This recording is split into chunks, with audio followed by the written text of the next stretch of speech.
Hello, everyone, and welcome to One Control Part Podcast, episode 300. My name's Benjamin Yoder, and here today we'll be talking about Nintendo Switch games, Nintendo Switch localizations. Also, we'll be talking about some Japanese doujin games that I played. I played one. There's also like an interesting kind of like retro hardware homebrew thing as well. Update news story. I don't know.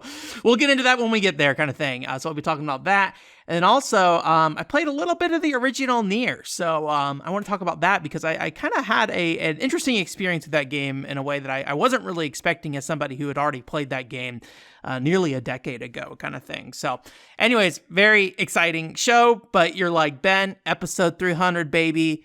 What's going on? What's the special thing? Well, if you've been listening to the show long enough, you know for our milestones, we do normal episodes. So at this point, I think it's basically tradition. We will not be doing anything super, super fancy. But I will say, thank you guys for listening all this time. I appreciate it. And while, my whole situation between all my different platforms has been kind of up in the air for the beginning of this year. And the podcast is maybe the one thing that's remained relatively consistent, minus a couple of small tweaks.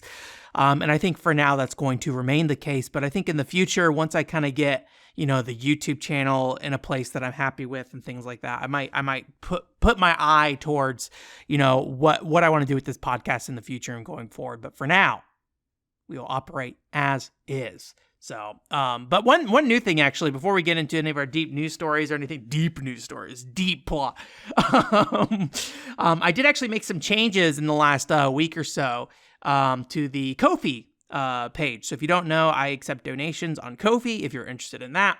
And previously it was a Patreon. I was creating unique content for Patreon, but found that I was not really getting the traction I was hoping for. And the reality is I kind of felt like the Patreon itself in a lot of ways became a hindrance to doing what I think people largely would want me to do. So I ultimately kind of made a change to Ko-fi with the kind of starting with a clean slate, hoping to focus on, how could I focus contributions on, helping me do what matters most right now, I think, for most people, which is make premiere videos. And so we have the goal, it's up there and everything, but there wasn't really any rewards. So I made a change that basically going forward, the rewards are going to probably be two things. I mean, obviously things can change, but this is my idea for now. One is work in progress updates on premiere videos. So for example, I went ahead and did a post that included the first 6 minutes of the Babylon's Fall video that I'm working on right now. And you can go ahead and basically watch that thing in its entirety. There's some placeholder elements in there. There's some changes that will happen. There's some things that are not complete in there. But if you're curious to get a sneak peek on what that 40-minute video overall will look like, that 6 minutes video is up there, and I plan to continue to revisit that in the future and provide you guys updates and let you guys kind of see it as it develops. However, I can't always guarantee that there's going to be a ton of premiere video progress. So one other thing I wanted to do as well was any kind of new content created for the One Control Port Plus channel. Reviews, any videos where I'm sitting down and doing something, things like that. Those kind of things are going to be available for early access on the Ko-fi as well. So this does not mean podcast clips, stream highlights, things like that. That stuff will remain just post whenever it's basically ready to go because that content is already out there in some form. But for the new content, you'll get some early access to that too. So the panel I put up last week, that was one of the things that was available for early access. I'm also going to be posting up shortly here the next week or two, probably this week, I think, a Damn Stompland video review that won't be going up for like another month. I don't really know what the pacing of these should be and like how long I should give you access ahead of time. But I plan for now at least to give you about a month heads up on the OCP Plus stuff. That may change. That may change per episode or per video. But for now, that is the plan. But that is the goal, is to give you guys early access to some content and then also some insight into what's happening with the premiere video. Because let me tell you, that Babylon's Fall video, not coming out anytime soon. Probably another 30 hours of work at the very least on that thing. And I'm still having some technical struggles that I'm dealing with as well, where for some reason, and you probably noticed this in the podcast as well, been getting some weird audio stuff lately, and I don't quite know why that's the case. So anyways, that stuff aside, Fan games. I sat down and played through an entire video game, and by entire video game, I mean like a 5 to 15-minute fan game. If you don't know, I follow a bunch of people on Twitter that love the Buddy Mission Bond game on the Nintendo Switch. If you don't know, Buddy Mission Bond, beautiful Nintendo Switch game that I adore. Probably my favorite Nintendo Switch game. And I have a whole video about that if you want to go check that out on the main One Control Port Plus channel if you are not aware what that is. But it has 4 handsome men that well, in the game itself they kind of play with the idea of pairing them up. They never really truly execute on that. Nobody truly becomes like a romantic pair in a way that would be like a definite thing. Which whether you need that or not is a whole other thing. I think that's a great discussion in video games. But that gives fans the kind of runway to kind of fill those gaps themselves. So you see a lot of things like pairings of characters in individual pieces of art, in doujin comics, things like that. So fans get to kind of explore that space after the game and try to figure that out. So I actually stumbled across somebody who was doing a Buddy Mission Bond fan game. I believe the fan translation or the machine translation name is Buddy Mission Bond fan game Escape in the Back Alley.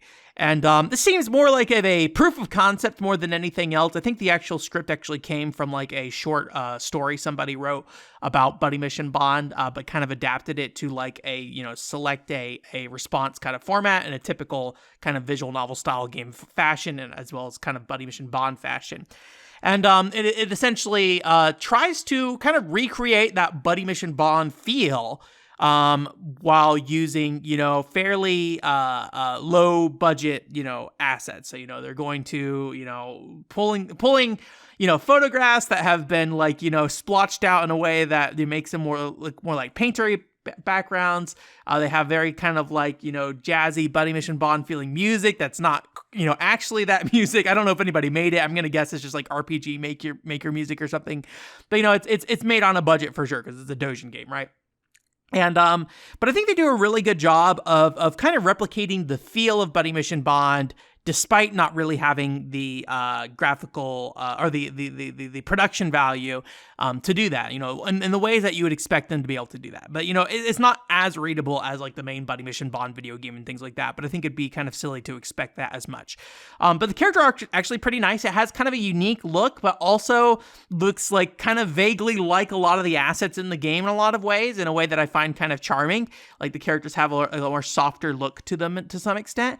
And so yeah, it's got kind of like a nice look to it. It has a couple pages of unique art and things like that. So that's pretty cool as well. But the story more or less is a Luke and Aaron pairing. So those are kind of the 2 main characters in Buddy Mission Bond.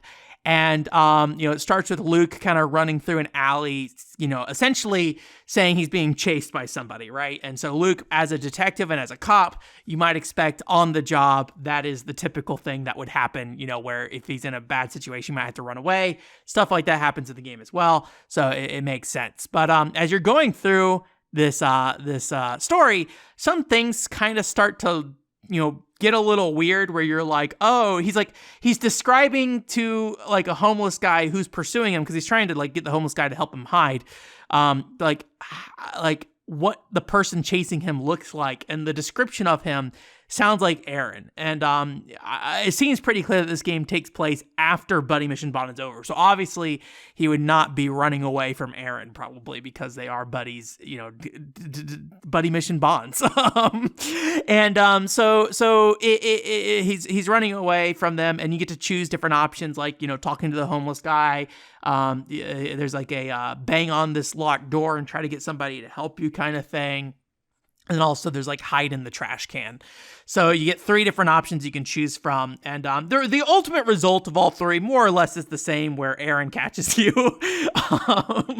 And so Aaron more or less kind of like corners you and is like trying to get you to say some stuff. And obviously there's like some additional confusion here on my part because I'm using machine translation versus like actual, understanding what the text says. But, you kind of start to piece together that like, oh, the reason why Luke is running away from Aaron is because Aaron was asleep on the couch, and then Luke was like, "Oh, he's so cute," and then like kissed him, and then I guess Aaron woke up when he kissed him, and so Luke was running away from Aaron, kind of thing. So very, very typical kind of like Perry kind of stuff. I have some other like Dojin kind of stuff like this, where like there's like Leon and Chris, and there's like, I think it's like Christmas Day. Leon is like asleep on the couch, or Chris, I forget who, one of them is asleep on the couch, and they come home and they give him a kiss on the cheek, kind of thing, right? So like very, very slight kind of, fan servicey thing kind of there, or pairing kind of thing there. And then so Luke has to explain himself, and then so he's all embarrassed and blushing and things like that. But then Aaron more or less like pins him against the wall, and Luke thinks he's going to get punched by Aaron, but kind of obviously, as you'd expect, Aaron ends up kissing Luke instead. And so that's where like kind of the unique art comes into play, where they have the full screen art kind of thing. They get the kiss.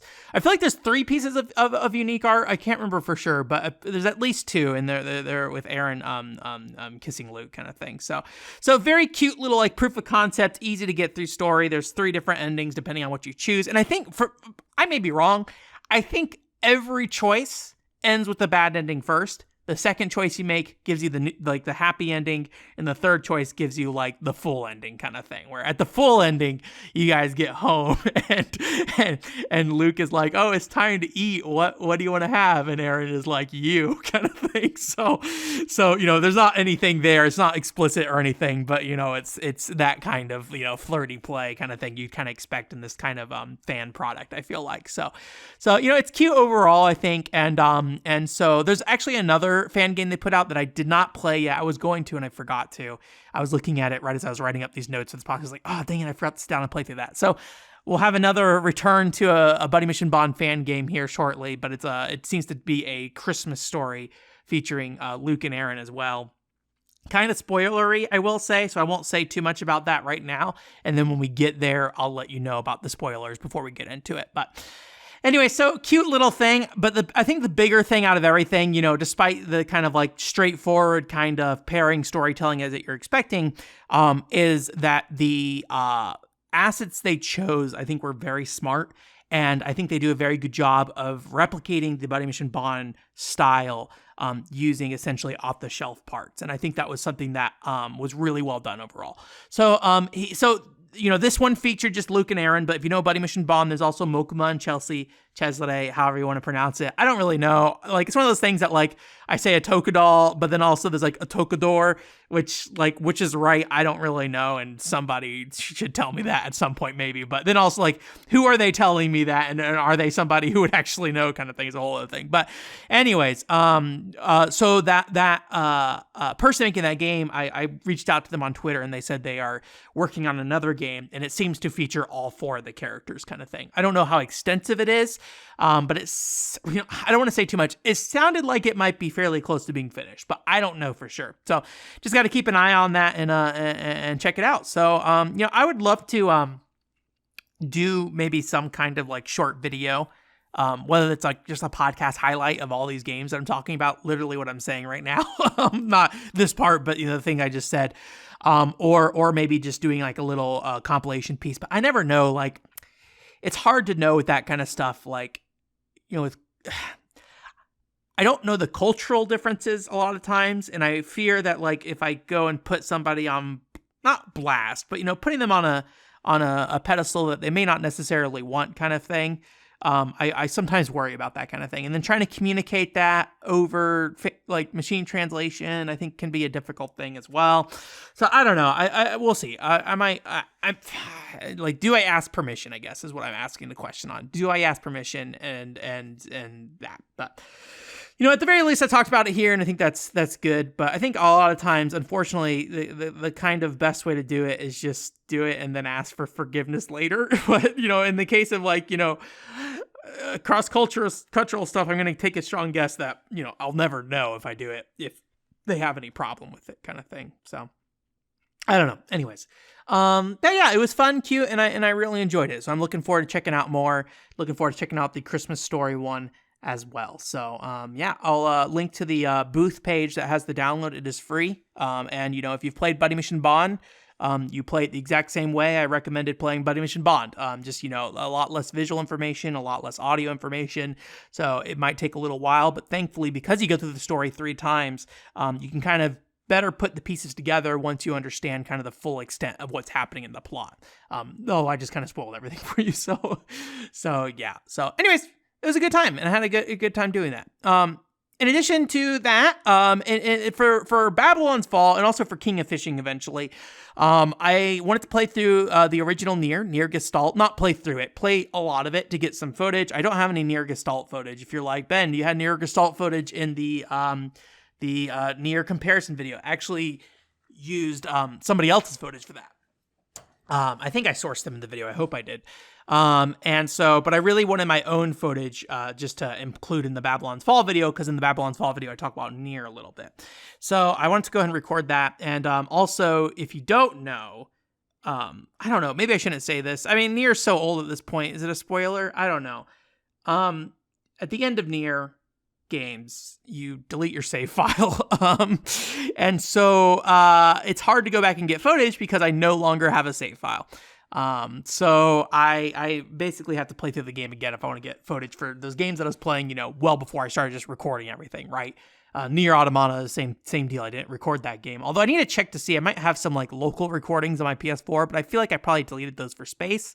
I'm hoping I backed those up somewhere. I need to check, but I think there's a few places I can think of that I might have it. But if I can just use that, I'd much rather just use that. But anyways, in returning to NieR Gestalt, I really was just going back to get some footage. But what I did not expect to get from playing NieR Gestalt again, and returning to PS3 games in general, I just, PS3 games just look great. I think those games have super held up, and they look beautiful. And I think in the case of NieR, it also held up, very well. It's a great looking game in a lot of ways. Probably not great in the sense of the modern time of it's no Final Fantasy 13, right? Final Fantasy 13 looks great. But I think it looks really, really well done for what it is. And there's a lot of fun attention to detail and things like that. All that stuff aside though, and it doesn't really matter how the games look. And I think today we are more likely to accept that it doesn't really matter how these games look. A lot of times, but it doesn't change that you can't appreciate them. Anyways, but in playing NieR Gestalt though, I kind of had an excitement for the combat system I really was not expecting. I don't remember how much I've communicated this over the years, but when NieR Automata got announced, I love the original NieR.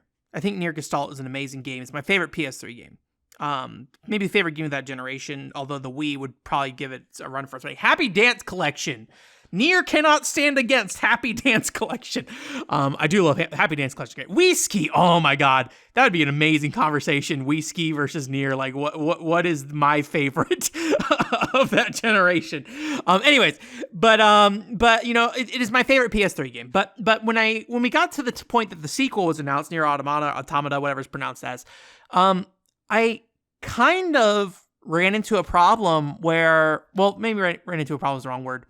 I found out that the people that I shared a love with NieR with did not share the same love as me for NieR. And I don't mean that as a way to say my love was better or different, that was more important or anything like that. I think NieR Automata is a game that taught me a lot of things in terms of how you can look at a video game and how you can come across with completely different expectations because of it, right? And then because when I asked people when Automata got announced what they felt about NieR Gestalt's gameplay, I got told it was a bad game with a good story. And I incredibly disagreed with that in a lot of ways. But the combat was a big sticking point for a lot of people. And I think at the time, and not revisiting it or anything, I just kind of gave up that part of the discussion and just was like, okay. I think it is and I think the way I've always communicated was, I think it is a average Zelda-style game in terms of combat. It does some interesting and unique things, but it feels like an average Zelda game. And I think that was kind of my compromise there, to kind of explain to people why I liked it, but not necessarily knowing the best way to communicate why I liked it as much as I did. And And I focused more on structure of that game in terms of the dungeon designs and things like that. The really unique dungeon designs of that game and how they utilize the core mechanics of that game in almost, consistent ways. They don't focus on variety by changing the game. They focus on variety by manipulating the gameplay. And what you're doing as the player is the same, but how you perceive it is very different. And I think that's something that Automata fails at in a lot of ways, personally. But, there's a good chance they never tried to do that, right? That is a good chance that was, like, as I've learned with that Automata, there's a lot of things that I think were important to me in the original NieR that was not important to other people. And I think, at least today, not important to the franchise. And so in revisiting it, I kind of just expected to feel like it was a average style Zelda game. But when I picked it up and started playing it, like from the get-go, if you don't know, the beginning of that game starts off with a really, I guess intense, maybe, I don't know if maybe noisy combat sequence. I don't know. It's like really, there's a lot going on. It's not hard, but there's a lot going on in that first combat sequence. And I immediately was like, this is not what I remembered feeling when playing this combat. And I was like, this is really fun. And it's fun in a different way than the later NieR games. And I kind of felt like NieR Replicant, the remake of NieR Gestalt and Replicant the PS3, I won't get into the details of it, but there's a remake of this game, essentially. If you know what's going on with that whole thing, I'll let you know that. But if you don't know, don't worry about it. It's a remake of this game, basically. I thought that this game, the limitations of the combat in this game, which was a lot more grounded, probably does inform how Replicant plays, because Replicant is much more grounded than Automata. Automata feels like pure Platinum Games action, where Replicant feels like a more honed in, grounded combat with the Platinum Games style of attacking in it. And so I kind of viewed it as a midpoint, but in a lot of ways, I think it might lean more on Automata's combat, because this game has a very unique feel to how it plays. It feels a lot more about crowd management. It feels a lot more about, using, I guess, like, I'm trying to think like the best way to put this without just making it sound like a dumb, normal video game, but crowd management is a big thing. I think understanding windows in your combat for dark arts, which are the magic spells in that game, and when they should be used, and how to best use them, and how to use dark arts and then kind of recover your dark energy quickly. There's a balance there I don't think at the time I realized. And I think this game does a lot when it comes to how you manage things in combat. There's a lot of excess to the combat. It kind of feels like one of those things, like if you ever play A Link to the Past, there's like a lot of excess items in that game and that like never really show up later on in the Zelda series. And it's just kind of there to be there. And at some point, I think they realized this item doesn't matter.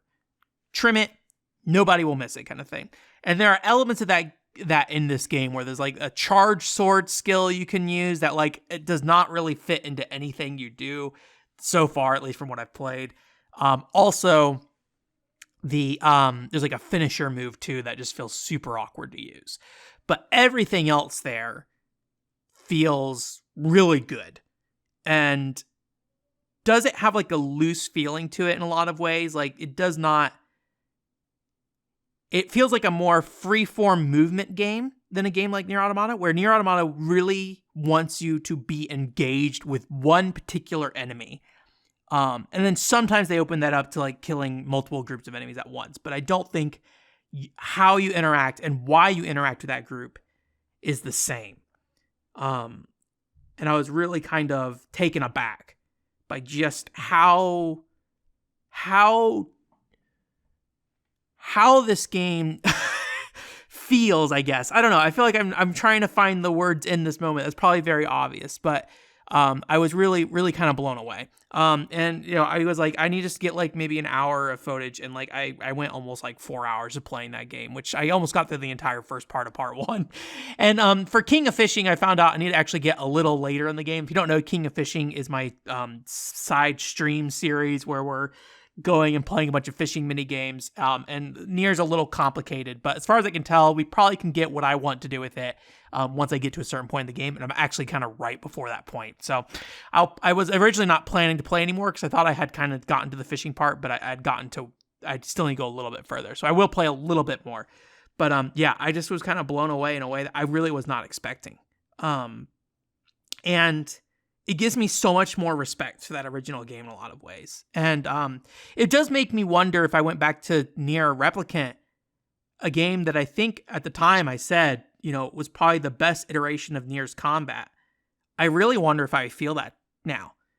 I think NieR Replicant is in my eyes better than Automata, whatever it is. But it's just people hitting things with swords, but it feels so different to me in terms of how you execute and why you execute. And so I was really kind of just like blown away by that. And it's like one of those things that like a lot of times I try to avoid going back to games because I don't want to waste time. And I think this is one of the situations where I felt like this is going to be, other than needing to get footage, a waste of time. But yeah, I think it was like one of the more informative experiences I've had in a very long time about games. So anyways, it was great. And I had a great time with it. And it really changed, I think, how I feel about Gestalt, how I'll talk about Gestalt to other people, and hopefully change also, my conversations about NieR going forward as well. Kind of realizing that, the Replicant remake, look, if you like NieR Automata, you should play the Replicant remake. But there are a lot of merits to Gestalt that I kind of underplayed. That I think in my mind, I kind of viewed it as like, you should just play Replicant. Other than that, obviously Papa NieR is a whole other thing, right? But there's more to it than just Papa NieR. There's mechanical feeling things that are different too. So, that was a lot of words for that. Hopefully that came out reasonably well and I, made sense there. But yeah, I had a great time and I need to go back, and I really am kind of excited to go back to play a little bit more. And honestly, I need more footage. So I got to play NieR Automata as well as some Earthbound too for some footage for the Babylon Fall video. So, those are things that are going to be happening sometime here in the near future. Oh, by the way, update. Stormbringer still has not happened, unfortunately. So anyways, before we get into news, it's time for Jillian's Corner. Jillian has a question for us because she is a supporter of us. Although, like I said, there is no current way for you to get your questions in, though. Feel free to ask me questions and say, I want this on the podcast, and I will likely just work it in the meantime. But in the future, that will probably change at some point. Just right now, we're just kind of coasting on Jillian's questions. We got a lot of questions from Jillian, so we got a lot of room to coast with. But anyways, Jillian has the question: what are the top 5 games you want to see re-released or ported to modern consoles? And I actually took this list and made 2 lists because I think there's 2 different ways I feel about ports and things like that. One, the stuff I played, because ideally that would mean it gives more people the opportunity to go and visit that thing that I like. And I feel like that's a different interest on my part than stuff I haven't played and what a port does for me personally in a lot of ways. So I wanted to kind of split that list up a little bit and just talk about those. So first we'll go with the stuff I actually have played. So these are games that I have played through, and I would love to see kind of re-implemented in a way that people can check it out in the more modern day at an easier range kind of thing, or that's the general thought behind this. The first one is Skies of Arcadia. I don't know why Sega has not re-released Skies of Arcadia at this point. It's a fantastic Japanese role-playing game, and I think it is a really fun kind of like 90s anime, hyper positive exploration game that gives a really good sense of like exploring the world. Is it full of stereotypes? Yes, but I think it is a very kind of fun, very like, I guess like maybe almost like kids anime feeling to it in a lot of ways, where like everyone is positive, but there are like dark elements to it. But at the end of the day, everyone is just like, we can do this kind of thing with the power of friendship kind of thing. A lot of cool things. Very flashy game as well. A lot of cool special attacks. The boat battles, while not maybe the most mechanically invigorating things, are really fun and cinematic from how the camera angles work and things like that. So I'd love to see Skies of Arcadia. This will never happen, but I would love to see a Final Fantasy XI offline version made for current day consoles. There's a lot of things in Final Fantasy XI that you can do now, thanks to these things called gosh, I forgot what they're called. They're like these illusions of characters in the game. Oh my gosh, I can't remember. I'm blanking on it. Anyways, you can summon other characters and they kind of replace your party members. And it has done a lot for that game in helping you play through that content by yourself. And while not everything is balanced for that, there are a lot of things in that game that does work. So I would love to see a fairly faithful version of that game ported to modern systems with like an offline mode kind of thing. I don't think we're in any danger of Final Fantasy XI going away. And then obviously Trust is what they're called. I don't think we're in any danger of Final Fantasy XI going away in the near future. And also, if you want to get different types of experiences, there are private servers out there, and Square Enix does not seem to be going out of their way to shut them down.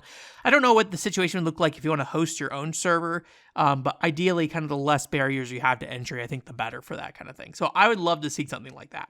I recently played through Star Fox Assault with a friend. I really love that game. I think it's really cool, and I would love to see that on modern consoles. Not a lot to say there other than, it is a game that is a little wonky in a lot of ways, but I think the modern day would be a lot more forgiving to it as people checking it out kind of thing. So I would love a Snowboard Kids collection. I think Snowboard Kids is a really awesome Mario Kart style series, and they recently released like the entire soundtrack on Spotify. I would love to see like a Snowboard Kids collection and bringing those games back. I love Snowboard Kids 2 specifically. I haven't played the other ones. There's like Snowboard Kids and the Snowboard Kids Plus. I probably should play those at some point. All very expensive. Oh, it's a DS game as well. All very expensive games now. But there's ways to play those games if you want to.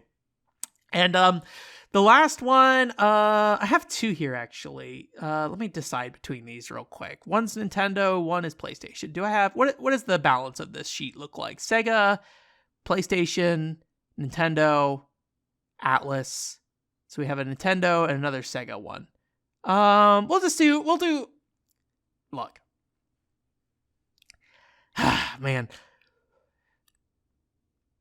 All right, here's my decision. So there's two things on this list. Hotel Dusk and Last Window Collection and Valkyria Chronicles 2 and 3 Collection. I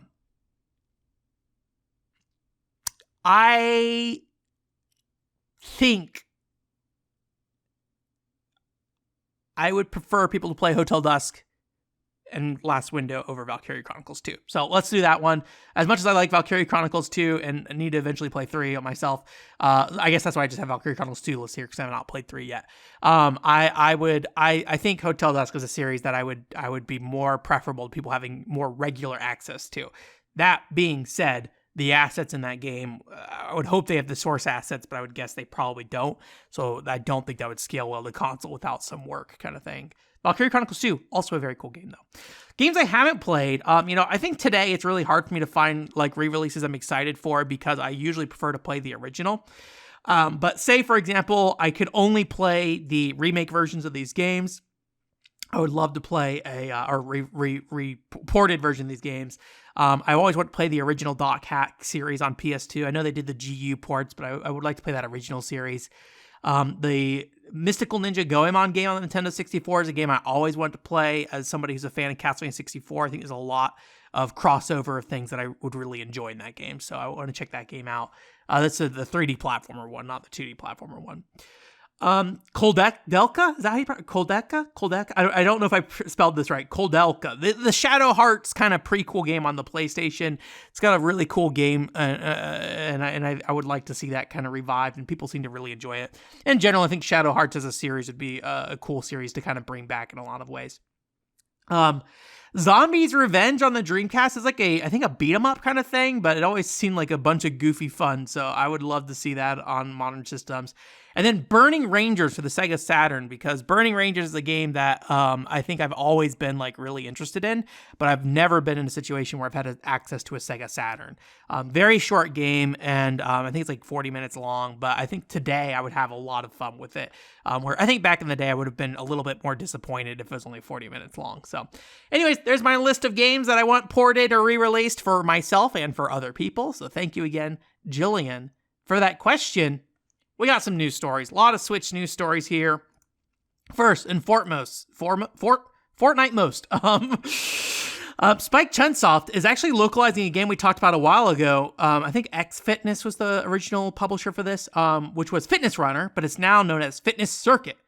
This is a really neat looking kind of multiplayer fitness game where you are like these future athletes that I think are not necessarily... I don't know if it's like a sport or if it's like you're saving the world kind of thing, but they've got kind of like a superhero aesthetic to them in a lot of ways, and it looks kind of neat.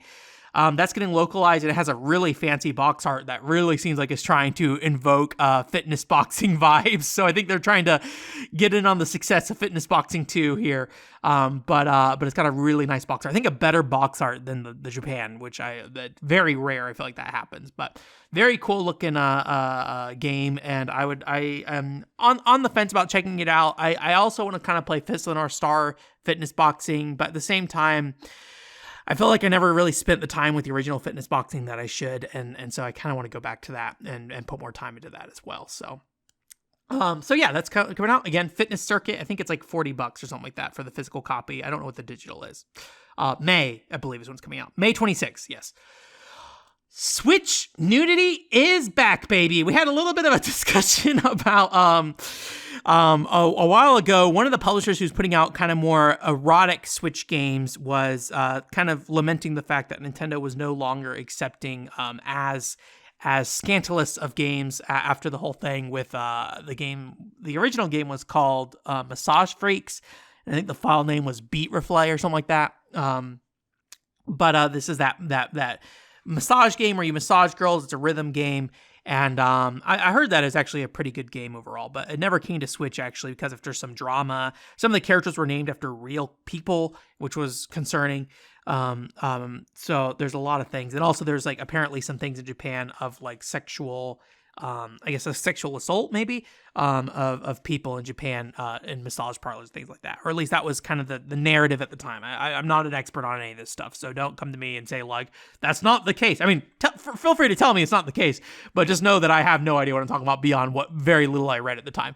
But yeah, so there's a game that came out called Hentai World, and apparently it's like a pretty straightforward block sliding puzzle game, but it has nudity in it. So that original statement by, I forget who it was back then, who said that Nintendo had kind of cracked down, seems to either have, I would say they're probably telling the truth, but it seems like maybe Nintendo has lightened up again. Again, a lot of this stuff just seems to come down to, it would be really nice if there were set guidelines for these things and they didn't feel like they were moving all the time. Steam has that same problem, although it feels like it's not nearly as big of a problem anymore.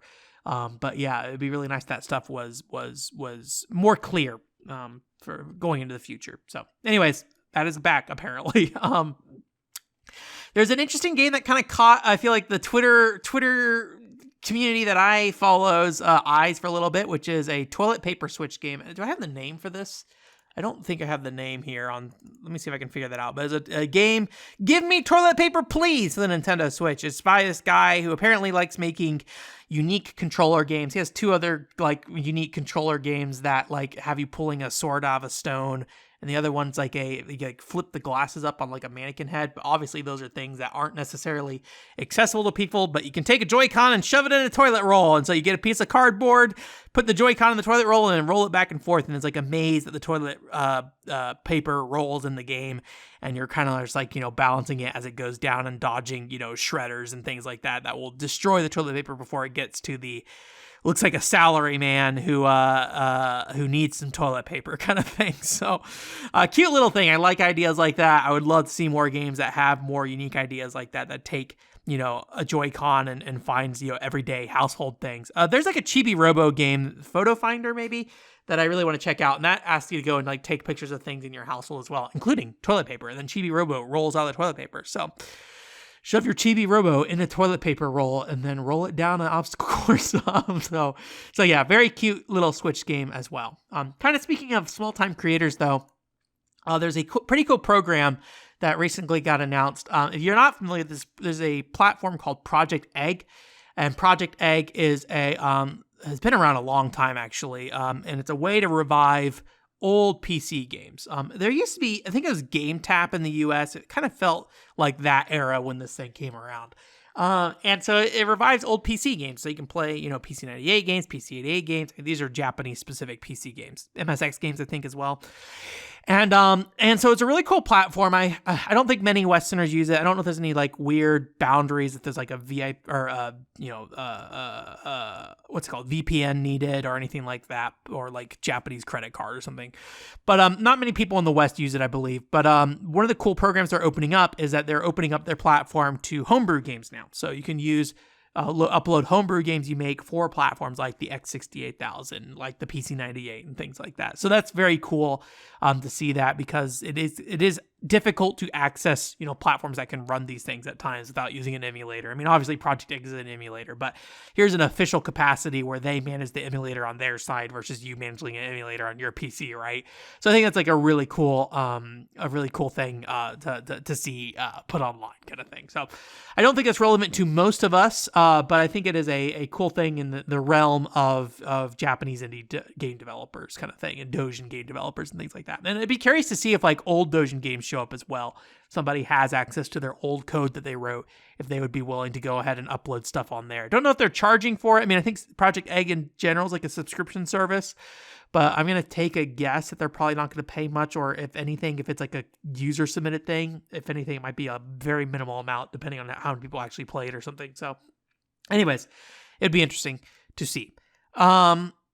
Kind of some more Japanese news. This isn't really news. This is more of like a observation by my part, because we've talked about this kind of stuff in the past, and so I thought it would be worth kind of providing an update for.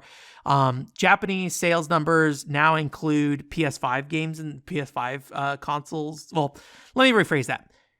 Japanese games are actually ranking now, or not Japanese. PS5 games are actually ranking on Japanese sales charts now. It's not that they like allowed them in, but because they're selling well enough that they're actually appearing. If you don't know, in the past there's been a lot less PlayStation 5 stuff because Switch has really dominated the platform, or the Japanese market. A lot of this seems to have come from there being a limited number of PS5s shipped to Japan, even compared to the US.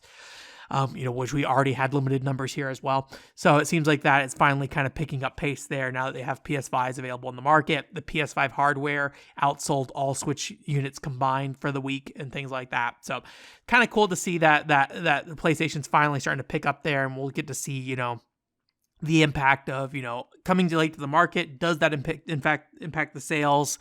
Do people stick with the Switch more, or do people, switch over to PlayStation? I mean, obviously, I think they use both, but like, where do they buy their games going forward? Do they stick with the portable nature of the Switch, or do they go with the PS5? But, the libraries are pretty dang different. That they can kind of coexist in a lot of ways, I feel like. So, yeah, interesting to see that stuff ranking on that board. And this is the first week I've seen it, so maybe this has been going on longer, I will say. But, the last time we checked in, it was all Switch stuff, so. And then last but not least, a little update to the Yuji Naka Chronicles. So if you don't know, Yuji Naka got arrested, creator of, or I guess one of the main people on the Sonic franchise, head of Probe, Rodea the Sky Soldier stuff, Balan Wonderworld, things like that. He had a lot of kind of weird legal stuff coming out of Balan Wonderworld, where he ended up suing Square Enix about some stuff. People were very kind of hard on him, whether it's right or wrong is a whole other thing. There's been a history of issues with Yuji Naka or maybe history of accounts of Yuji Naka having issues in the workplace with that stuff. But anyway, so I think a lot of people are kind of turned on him. Again, right or wrong, I don't want to say how you feel. I have my own feelings about it, but I won't go into that here. but he got arrested because of insider trading when he was at Square Enix. So I think it's Dragon Quest Tact, and then also Final Fantasy VII: The First Soldier.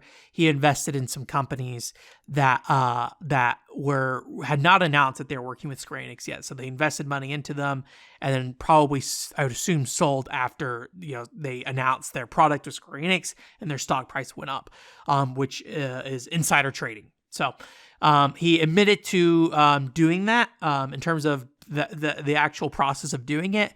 I haven't seen, I think this is like a problem with insider trading in the US, or at least the excuse used a lot of times is that people don't know that they were doing insider trading, kind of thing. Like obviously in hindsight, it makes sense when you lay it out to them, but you don't necessarily know that that's what's happening. So I don't know if Yuji Naka knew what he was doing was breaking the law at the time, but that doesn't matter in the a court case, right? So I just think it's something that I think is worth considering at this point in time, given that whole scenario and things like that. I see a lot of people kind of using it.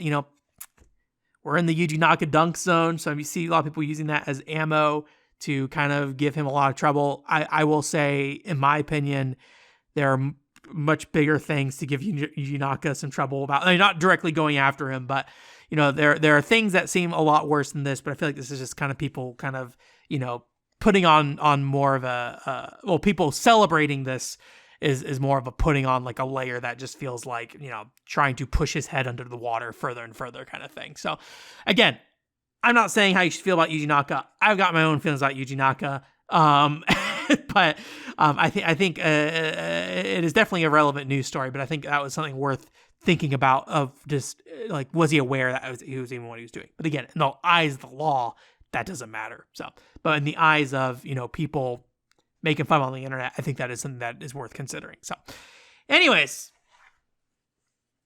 Yuji Naka sympathy moment over. That's the end of this week's show. Thank you again for coming. OneControlBoard.com is the website. If you have any questions you want to ask, feel free to reach out, and then I might throw that into the Jillian's Corner moment here. Like I said earlier, I don't know why I'm plugging that right now, but we're just plugging that now.